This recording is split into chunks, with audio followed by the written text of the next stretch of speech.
Hi there. On this episode, I'm a little bit croaky, clearly. I want to talk a little bit about conversations. Okay.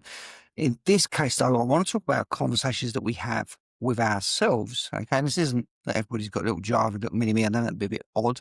But even that being said, talking to yourself can also be classified as a little bit odd. But we all do it. Okay. I talk to myself. I have questions and thoughts and processes that I think of to myself.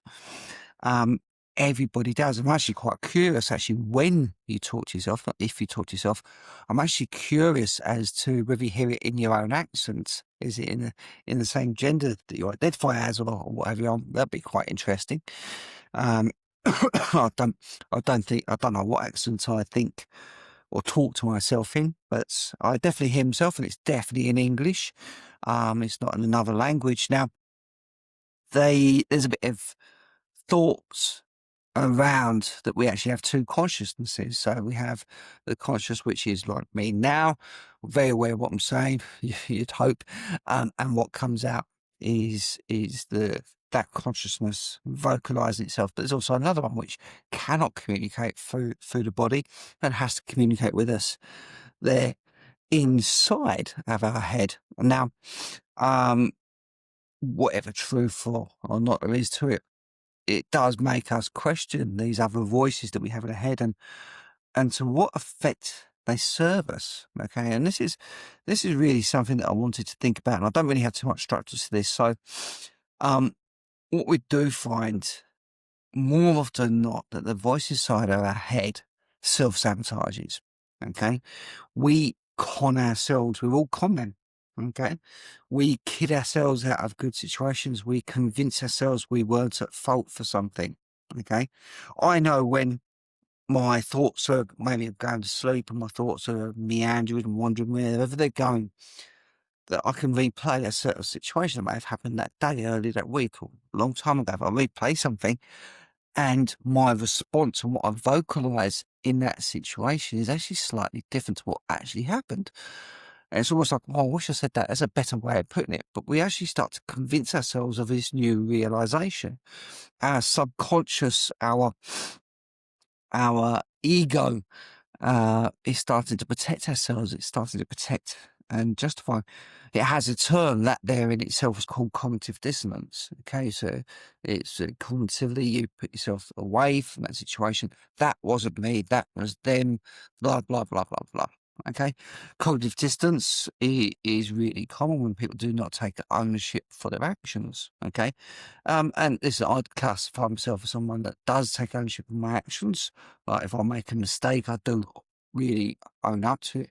But that's in the outside world. Inside, am I really owning it? If I'm creating new situations, new scenarios, different scenarios, better scenarios, favorable scenarios, then internally I'm having some self justification. And that by definition is a closed mindset.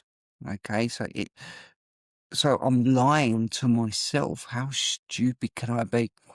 Um, I know I'm not alone though. I'm sure if people are brutally honest and what have you, you admit that we do lie to ourselves more than we'd like to admit.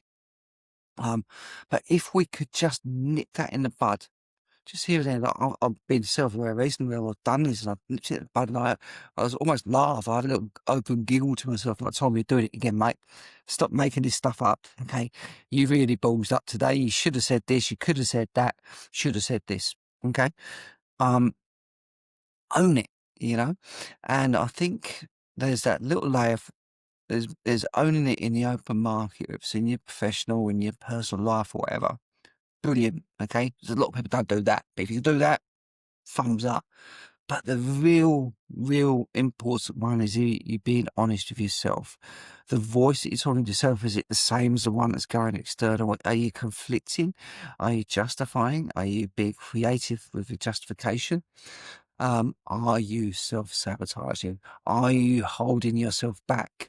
Are you the reason why change will not kick into gear? Why your habits create your behaviors and your realization you don't like? Okay.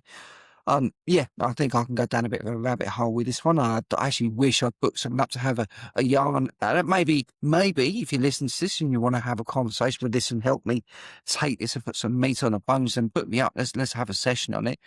But I just thought I'd share it with you because I'm having my own self-realizations with my justifications.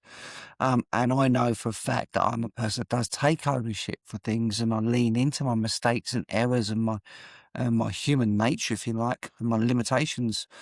Um, and it bothers me because I can get in my own way, and essentially it means I become a con man and a con man to myself.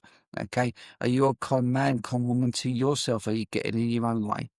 In either case, stick your comments below, reach out, have a conversation. If you want to have a proper conversation and you're happy to have it on this channel, then that'd be even better. I love it. Let's get you all on. Let's all have a conversation and talk about how we talk to ourselves. And I also do want to know what accent you talk to yourself in. Anyway, I digress. Thank you very much for listening to me talking to myself.